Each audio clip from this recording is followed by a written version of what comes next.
बुधवार को नरेंद्र मोदी सरकार के दूसरे कार्यकाल का पहला मंत्रिमंडल विस्तार होने जा रहा है।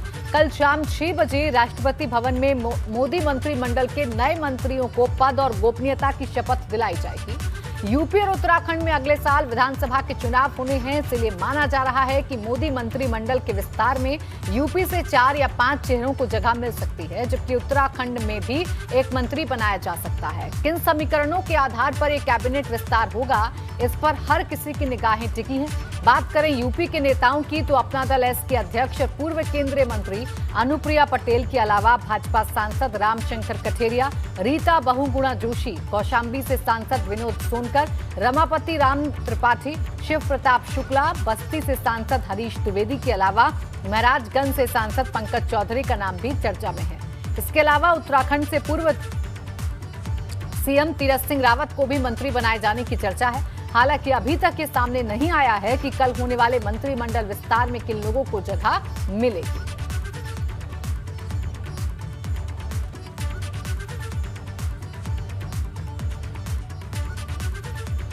भाजपा सांसद रवि किशन को दिल्ली बुलाया गया है। अगली बड़ी खबर यह है, रवि किशन को दिल्ली से फोन आया है।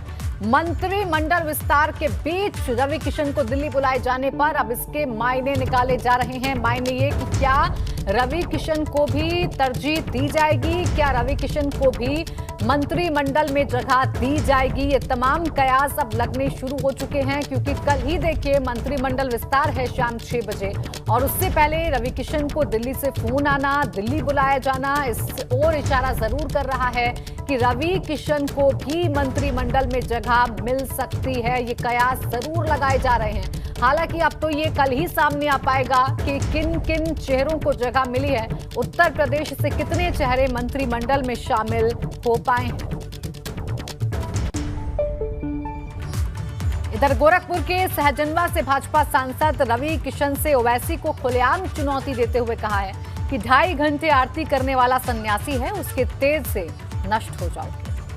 ओवैसी साहब, सदन में मेरी मुलाकात आपसे अक्सर होती है और आपसे मेरी वार्तालाप भी हुई है 2 बार, क्योंकि आप अपोजिशन में होते हो और मैं बात करता हूं आप लोगों से, आप भी वहां बैठते हो तो सुनो। और उम्मीद से फिर सदन है, फिर बोलूंगा वहां कि ओवैसी साहब, पूज्य महाराज जी को आपने सरेआम कल चैलेंज किया देश के सामने, योगी जी को हरा दूंगा।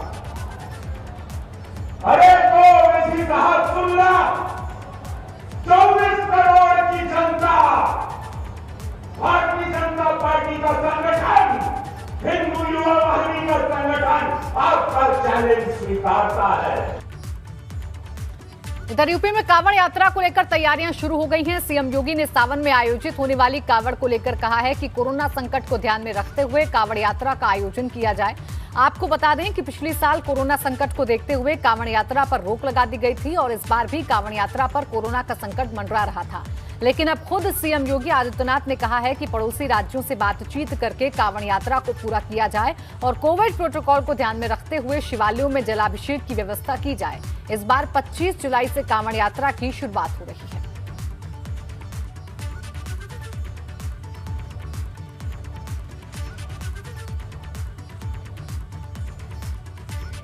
इधर उत्तराखंड सरकार ने कोविड के कारण इस साल भी कांवड़ यात्रा को स्थगित कर दिया है। लगातार ये दूसरा साल है जब उत्तराखंड में कांवड़ यात्रा को स्थगित किया गया है। बीच की भांति इस वर्ष भी कोरोना के चलते उत्तराखंड सरकार ने कांवड़ यात्रा को प्रतिबंधित किया है, बैन किया है। इसलिए हम सबसे अपील करते हैं कि कृपया करके हमारा सहयोग करें और इस वर्ष भी अपने स्थानीय मंदिरों में ही जलाभिषेक करें और कृपया करके हरिद्वार न आए, क्योंकि प्रतिबंधित होने की वजह से फिर उसमें हमें जो हरिद्वार आएंगे हमें कार्रवाई करने पे मजबूर होना पड़ेगा। संभल में समाजवादी पार्टी के विधायक नवाब इकबाल महमूद ने जिला अस्पताल के स्टाफ पर भ्रष्टाचार के गंभीर आरोप लगाए हैं। उन्होंने भ्रष्टाचार के आरोपी चिकित्सकों को चिन्हित कर कार्रवाई की मांग की। इस दौरान सपा विधायक ने जिला अस्पताल में सभी सुविधाएं मौजूद होने के बाद भी प्राइवेट अस्पतालों को कोविड अस्पताल बनाए जाने पर सवाल उठाए।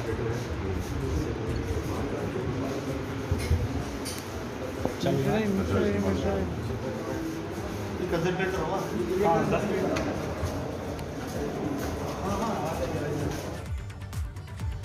के जल शक्ति मंत्री महेंद्र सिंह ने लखनऊ में चिन्हट के अस्पताल का निरीक्षण किया। इस दौरान उन्होंने कोरोना की तीसरी लहर के मद्देनजर चिन्हट पीएचसी में बने कोविड वार्ड, एनआईसीयू, आईसीयू और यहां बने ऑक्सीजन प्लांट का भी जायजा लिया। इस मौके पर जिलाधिकारी अभिषेक प्रकाश और उप जिलाधिकारी प्रफुल्ल त्रिपाठी भी मौजूद रहे। दरअसल जल शक्ति मंत्री महेंद्र सिंह ने इस पीएचसी को गोद लिया है। सपा अध्यक्ष अखिलेश यादव ने आज अपने पिता और पार्टी के संरक्षक मुलायम सिंह यादव से मुलाकात की और इस दौरान उन्होंने अपने पिता का स्वास्थ्य जाना। आपको बता दें कि काफी दिनों से मुलायम सिंह यादव की तबीयत खराब है और वो मेदांता में भर्ती हैं और उन्हीं का हालचाल जानने के लिए आज बेटे अखिलेश यादव मेदांता अस्पताल पहुंचे। बदायूं में आम आदमी पार्टी ने वेंटिलेटर खरीद में घोटाले का आरोप लगाते हुए कलेक्ट्रेट पर प्रदर्शन किया। इस दौरान पार्टी ने जिलाधिकारी को ज्ञापन भी सौंपा। आम आदमी पार्टी का कहना है कि यहां ब्लैकलिस्टेड कंपनी से जिस वेंटिलेटर को 17 लाख से 22 लाख तक में खरीदा जा रहा है, उसी मॉडल के वेंटिलेटर को मध्य प्रदेश सरकार 11 लाख में खरीद रही है। गुनहगार हैं, अगर वो दोषी पाए जाते हैं तो उन पर कड़ी कार्रवाई करी जाए और उनकी संपत्ति से जो पैसा। जालौन में भी आम आदमी पार्टी ने बिना टेंडर निकाले ज्यादा कीमत में बच्चों के वेंटिलेटर खरीदे जाने का आरोप लगाया है। इस दौरान उन्होंने सरकार के खिलाफ नारे लगाए और सिटी मजिस्ट्रेट को ज्ञापन भी सौंपा है, जिसमें मामले की उच्च स्तरीय निष्पक्ष जांच कराने की भी मांग की गई है। ये मामला जिलाधिकारी कार्यालय उरई का है।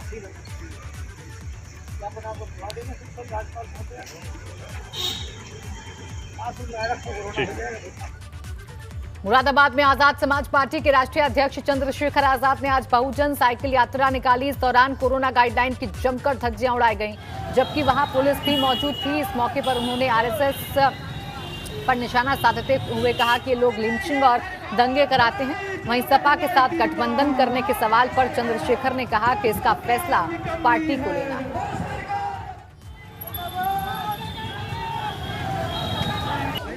अब आरएसएस प्रमुख और उनके लोग ही तो ये सब चीजें करते हैं, जो मॉब लिंचिंग करते हैं या गाय के नाम पे जो हत्याएं होती हैं, आरएसएस के लोग ही तो करते हैं, बीजेपी के लोग। अब वो क्यों कह रहे हैं, इसके पीछे जानकारी उनको हो सकती है, मगर मैं मानता हूं कि आरएसएस देश हित में सही नहीं है। अगर आरएसएस के लोग देश हित में अच्छे होते तो साढ़े साल में उत्तर प्रदेश की जनता जो बेहाल हुई है वो नहीं होती। इनकी कथनी करने में फर्क है। बाबा साहब अम्बेडकर का सिर्फ नाम लेते हैं वोट के लिए। आश्रित कोटे के तहत मिलने वाली नौकरी के एक मामले में इलाहाबाद हाईकोर्ट ने एक बड़ा निर्देश जारी करते हुए कहा कि शादीशुदा बेटी की तरह शादीशुदा बेटी भी परिवार की सदस्य होती है, इसीलिए शादीशुदा बेटियों को आश्रित कोट के तहत नौकरी देने से इनकार नहीं किया जा सकता है। हाईकोर्ट ने बुलंदशहर की सीमा रानी नाम की एक महिला की याचिका पर सुनवाई करते हुए बुलंदशहर नगरपालिका के अधिशासी अधिकारी को निर्देश दिया है कि मृतक आश्रित कोटे में विवाहित बेटी की अनुकंपा नियुक्ति देने पर विचार किया जाए।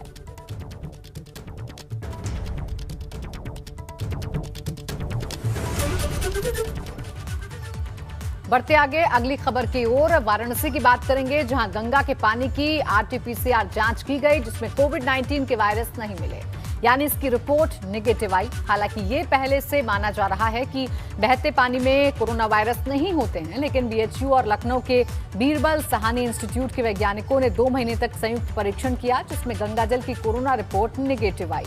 इस रिपोर्ट की खास बात यह है कि गंगा के पानी का सैंपल उन जगहों से भी इकट्ठा किया गया था जहां गंगा जल का ठहराव था। आपको बता दें कि पिछले दिनों बनारस में गंगा घाटों पर हरे शैवाल जमा हो गए थे। जी, गंगा में हम लोगों ने लगातार 7 सप्ताह तक 2 सैंपल कलेक्ट किया। एक वो जो बहते पानी का था, दूसरा सैंपल जो स्थिर पानी का था, और उसमें हमने देखा है कि कोरोना वायरस की उपस्थिति उसमें है कि नहीं, क्योंकि आप लोगों ने भी सुना होगा कि पिछले महीने काफ़ी लंबे समय तक गंगा में जो है बहुत सारी मृतक बॉडियां जो है तैर रही थी, तो उसको लेकर के बहुत सारी भ्रांतियां थी, बहुत सारे सवाल थे सबके मन में।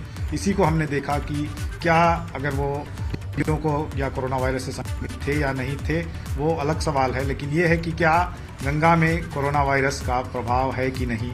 और इसके साथ ही क्योंकि ऑलरेडी देखा जा चुका था कि गोमती में कोरोना वायरस है। कोरोना ने कहर मचाया तो सबसे ज्यादा परेशानी गरीब परिवारों को हुई। कमाई से लेकर पढ़ाई तक सबसे ज्यादा अगर कोई तबका प्रभावित हुआ तो वो गरीब ही था। संपन्न परिवार के बच्चों के लिए तो ऑनलाइन एजुकेशन की राह आसान थी, लेकिन आर्थिक रूप से पिछड़े हुए परिवारों के लिए यह किसी मुसीबत से कम नहीं, क्योंकि ना तो साधन थे और ना उनके लिए सही सिस्टम। गरीबों के लिए जो रास्ता तैयार हुआ उसका बड़े शहरों में कैसा हाल है, ये रिपोर्ट इसका सच बताएगी।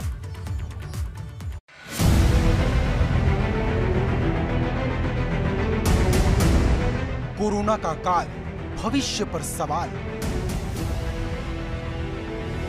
प्रदेश की हाईटेक सिटी में खुली शिक्षा की पोल। बिना इंटरनेट के कैसे पढ़ेंगे ननिहाल? कोरोना काल में सबसे ज्यादा प्रभावित अगर कुछ हुआ तो वो बच्चों की पढ़ाई, क्योंकि ऑनलाइन क्लासेस से बच्चों को उतनी बेहतर शिक्षा नहीं मिल पा रही जितनी उन्हें मिलनी चाहिए। लेकिन जरा सोचिए उन स्कूलों का हाल जहां इंटरनेट की व्यवस्था भी नहीं, वहां बच्चे कैसे पढ़ रहे हों? क्योंकि जब हम कह रहे हैं तो हो सकता है कि किसी गांव, किसी कस्बे की सूरत आपके जहन में आए, लेकिन अगर हम कहें कि यह हाल सूबे के सबसे हाईटेक कहे जाने वाले नोएडा का है तो क्या कहेंगे? क्योंकि सच यही है कि यहाँ 514 प्राथमिक, उच्च प्राथमिक और कस्तूरबा गांधी स्कूल हैं, लेकिन ज्यादातर स्कूलों में इंटरनेट सेवा उपलब्ध ही नहीं। मतलब कोरोना काल में शिक्षा व्यवस्था भगवान भरोसे।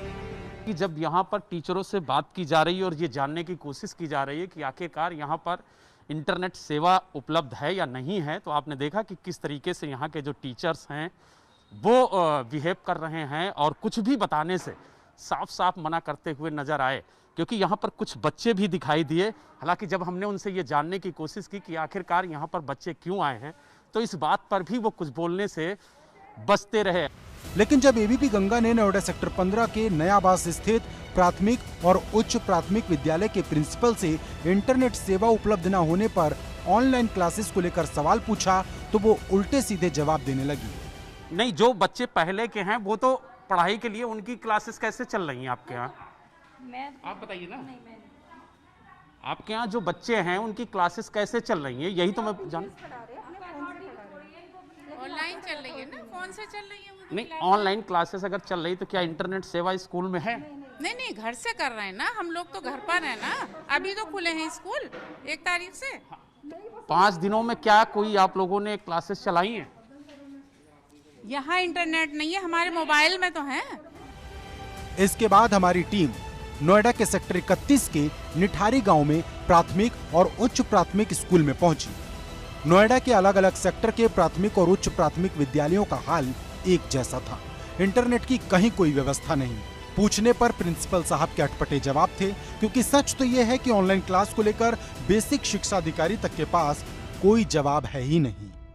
के लिए उसे कहते हैं मिशन प्रेरणा की ई पाठशाला के माध्यम से जो हमारे टीचर कार्यरत हैं उनको उसे कहते हैं लिंक भेजे जाते हैं मिशन प्रेरणा के तहत, और उनको डेली के डेली उनको क्लास वर्क या जो बच्चों को पढ़ाना है उनको ऑनलाइन उनको उसे कहते हैं वो दिया जाता है, लिंक दिया जाता है, और बच्चों को वो ऑनलाइन शिक्षा उसी के माध्यम से प्रोवाइड करते हैं। जबकि सरकार अपनी तरफ से शिक्षा व्यवस्था को लेकर तमाम इंतजाम और दावे कर रही, लेकिन जमीनी हकीकत उन तमाम दावों की पोल खोल देते हैं। नोएडा से बलराम पांडे, एबीपी गंगा। मथुरा की जहां कोर्ट ने पीएफआई सदस्य सिद्दीक कप्पन की जमानत अर्जी को खारिज कर दिया। जमानत पर 2 दिन का कोई बहस के बाद कोर्ट ने फैसला सुनाया। सरकारी वकील सूर्यवीर सिंह के मुताबिक एसटीएफ ने आरोपियों के खिलाफ कोर्ट में चार्जशीट दाखिल की थी, जिनमें सभी आरोपियों पर आरोप तय हो चुके थे। इसी के चलते कोर्ट ने आज इसकी जमानत को खारिज कर दिया। इससे पहले भी कोर्ट ने पीएफआई के 3 सदस्यों की जमानत अर्जी को खारिज किया था, जिसके बाद सिद्दीक कप्पन ने जमानत की अर्जी लगाई थी। आपको बता दें कि पुलिस ने 5 अक्टूबर 2020 को यमुना एक्सप्रेसवे से पीएफआई के अतिकुर रहमान, मसूद अहमद, आलम और सिद्दीक कप्पन को गिरफ्तार किया था। इन पर हाथरस में दंगा भड़काने की साजिश रचने और विदेशी फंडिंग का आरोप था। बेल तारीख उसमें कल थी कप्पन सिद्दीकी की। कल 3:30 बजे तक सुनवाई हुई। उसमें न्यायालय पर समय नहीं रहा और भी जमानत प्रार्थना पत्र थे। आज के लिए वो नियत कर दी गई। आज उसमें 12 बजे से सुनवाई हुई 2 बजे तक। 2 बजे बाद आदेश आ गया। जमानत प्रार्थना पत्र कप्पन सिद्दीकी का खारिज हो गया। बागपत के बालैनी थाने में एक दारोगा ने फरियादी महिलाओं के साथ गाली गलौज की, फिर उन्हें थाने से भगाते हुए महिला पुलिस से पिटवाने की धमकी दी। लेकिन इस बीच वहां मौजूद किसी व्यक्ति ने मोबाइल से वीडियो बनाकर उसे सोशल मीडिया पर वायरल कर दिया, जबकि पीड़ित महिलाओं ने दारोगा की एसपी से शिकायत की, जिसके बाद एसपी ने जांच कर दोषी पर कार्रवाई की बात कही है। मामला मवीकला गांव का है। पीड़ितों का कहना है कि पड़ोस के कुछ दबंग उनके मकान के सामने गंदगी फैलाते हैं और विरोध करने पर गाली गलौज करते हैं। थाना क्षेत्र बालैनी का कल का प्रकरण संज्ञान में आया है। वीडियो वायरल हो रहा है, जिसमें कि ज्ञात हुआ है जानकारी करने पर कि ये दो पक्ष थे जिनको नाली के पानी को लेकर के विवाद था। दोनों पक्षों को निरोधात्मक कार्यवाही हेतु थाने पर लाया गया था, जिसमें कि एक पुलिसकर्मी के द्वारा एक फरियादी को अभद्रता करते हुए दिखाया जा रहा है। उसकी जांच क्षेत्राधिकारी खेकड़ा को सौंपी गई है और शीघ्र ही उनसे रिपोर्ट मांगी गई है। रिपोर्ट आते ही आवश्यक या अपेक्षित दंडात्मक कार्रवाई सुनिश्चित कराई जाएगी। अमरोहा में पुलिस ने नकली शराब बनाने का भंडाफोड़ करते हुए 2 आरोपियों को गिरफ्तार किया है। इनके पास से भारी मात्रा में अवैध मिलावटी शराब और उसे बनाने वाला उपकरण बरामद किया गया। आरोपी गांव में नकली देशी शराब बनाकर तस्करी करते थे। मामला थाना डिडौली इलाके का है।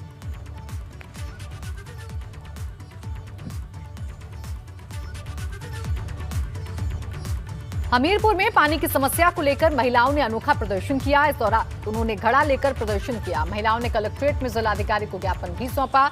इनका कहना है कि सरकारी नलकूप ऑपरेटर ने पिछले कई दिनों से पानी की सप्लाई नहीं की, जिससे लोगों को बहुत परेशानी का सामना करना पड़ रहा है। मामला हमीरपुर सदर मुख्यालय के कजियाना मोहल्ले का है।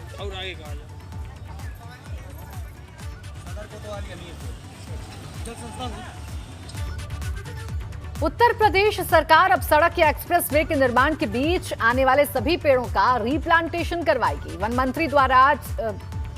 मंत्री दारा सिंह द्वारा और अपर मुख्य सचिव गृह अवनीश अवस्थी ने पूर्वांचल एक्सप्रेस हाईवे के किनारे कई पेड़ों को रीप्लांटेशन करवाया। इनका कहना था कि विकास कार्यों को गति देने के लिए अब पेड़ों की बलि नहीं दी जाएगी। वन संपदा को बचाए रखने के लिए जिस मशीन का इस्तेमाल किया जा रहा है उसका नाम ट्री ट्रांसप्लांटर मशीन।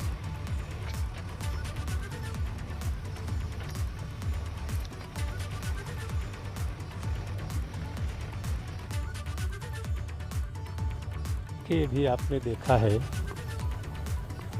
2 दिन पहले 4 तारीख को इस प्रदेश के सबसे मुख्यमंत्री आदरणीय योगी आदित्यनाथ जी के नेतृत्व में पूरे प्रदेश में 25 करोड़ का जो लक्ष्य है विभाग और वन विभाग के कोऑर्डिनेशन में प्रदेश के 6 डिपार्टमेंट मिलकर लोगों ने पूरा कर लिया है। और 25 करोड़ का माननीय मुख्यमंत्री जी ने लक्ष्य दिया था। हमने 25 करोड़ 51 लाख से ज़्यादा पौधे एक दिन में लगाने का मैं समझता हूँ कि दुनिया में इतिहास रचने के बराबर है।